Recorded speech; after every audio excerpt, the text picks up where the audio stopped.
What's up, guys? Well, today we have found ourselves in Albuquerque, New Mexico. There's a deputy's case that's prompting the DA's office to change officer court questionnaire, whatever that's about. Anyway, he was investigated for having an on-duty affair with a teenager, sending nudes, and keeping drug evidence from suspects.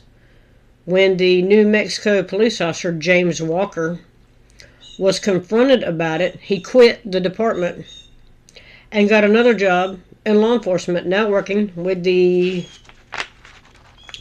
Bernalillo County Sheriff's Office. Who was surprised about that? My guess would be 0 people are surprised about that. Don't they do that all the time?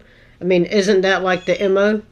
Hey, I'm going to stay here. I'm going to screw around as long as I can. Then when I get caught, I'm going to resign while I'm under investigation, and I'm going to go somewhere else. Sound about right? It does. I know it does. Anyway, let's take it from the top. Albuquerque, New Mexico. Deputy James Walker. That's where we're at.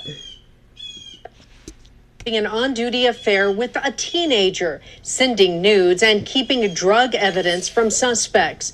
When the police officer was confronted about it, he quit the Also, 82% of people that watch these videos are not subscribed to the channel. Click the button. It's free. Department and got another job in law enforcement here in Bernalillo County.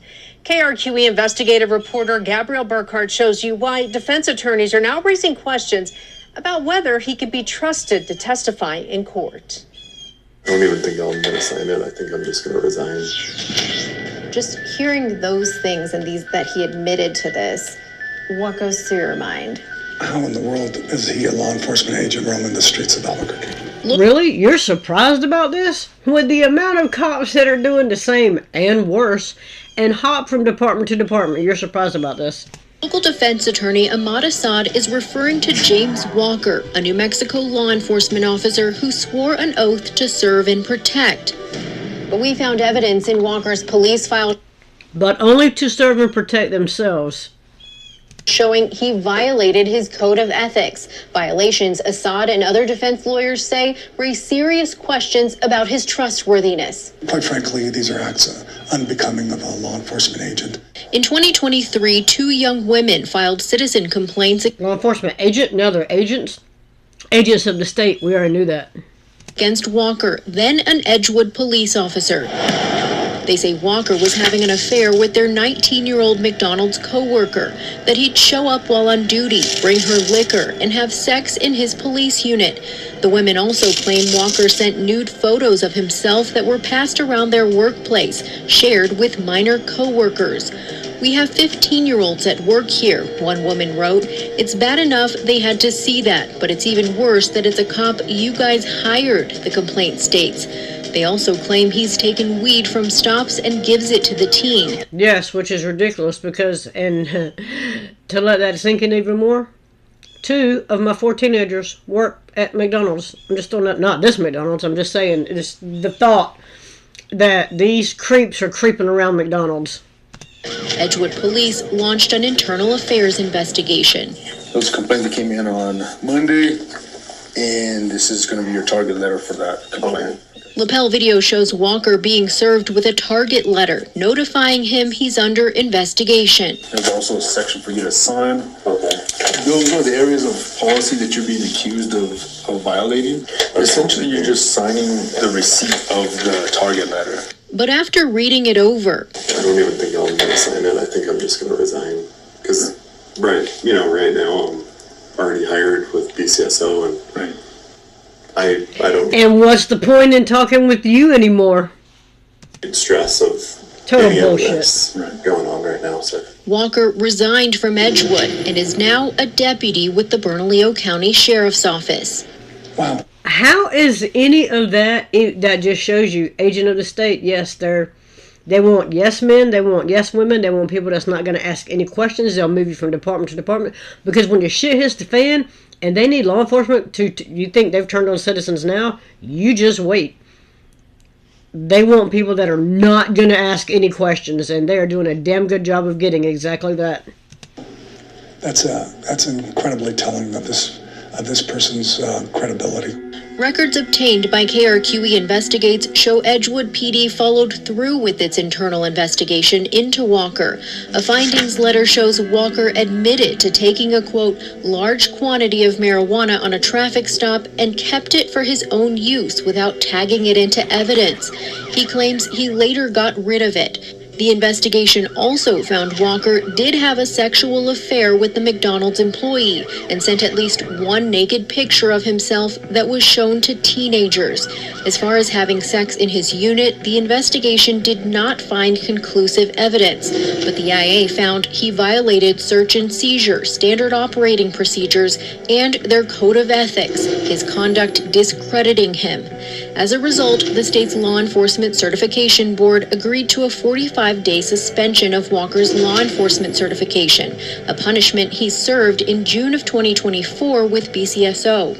I would want the opportunity to give 45-day suspension, not in jail. If you as an adult had sex with a 15-year-old, where do you think you'd be? the DA's office to give BCSO a fair opportunity to tell us why, despite all this information, he's fit to be a law enforcement agent. We asked both agencies. BCSO Sheriff John Allen refused to interview with us. Instead, a spokesperson sent a statement saying in part, when a deputy is not fit to serve, we take action. That is not the case here. BCSO says Walker is in good standing with the agency, and there are no credibility findings from the DA's office that would impact his work or ability to testify. The Bernalillo County DA's office tells us You can't make this up.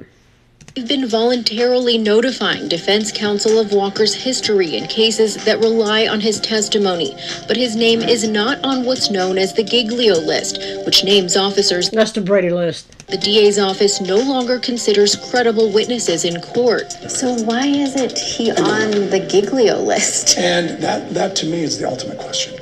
The DA's office claims Walker technically wasn't found to be dishonest, but tells me this case did prompt them to tweak the wording on the Giglio questionnaire routinely filled out by officers before taking the stand. The new language will ask officers whether they've resigned from a department pending an internal investigation into misconduct allegations. How would that not be in a personnel file? I'm just throwing that out there. Completely confused about the whole point of a personnel file. Attorney Assad points out Walker's own admission of dishonesty. In his latest job application to BCSO, Walker admits to lying on his first application years ago, writing he left out the fact that he was fired from a previous job for stealing food and embezzling money from the cash register, crimes he was never charged for. In his second application, Walker says he's always wanted to work for BCSO, as I have two brothers who also work there. Since joining BCSO, Walker's handled DWI arrests, Didn't think that was allowed. cases that often depend solely on the arresting officer's testimony for a conviction. And that's where Assad argues his credibility is a problem. We're entrusting law enforcement agent that pulls over your mom, pulls over your dad, pulls over your siblings. This individual is the type of individual that will It's the type of individual that will plant evidence and leave you there, and it will cost you thousands of dollars in court. He don't care. continue to bring forward a shadow of doubt with respect to the credibility of law enforcement agents. Gabrielle Burkhart, KRQE Investigates. KRQ investigates. Anything else? We have posted BCSO's full statement online at KRQE. Yeah. Nobody cares about their full statement because it's a bunch of BS. You can't get rid of. This is exactly why you can't get rid of them. Target letter. He don't care about a target letter. He's already going somewhere else. I don't need stress of any of this going on right now. Really? You don't? Anyway. Apparently he's not going to have any stress about it either. That's where we're at with this one. Let me know what you think about it in the comments. Like, share, subscribe. Also, again, 82% of people that watch these videos are not subscribed to the channel. Click the button. It's free. Let me know what you think about this one, and I'm out.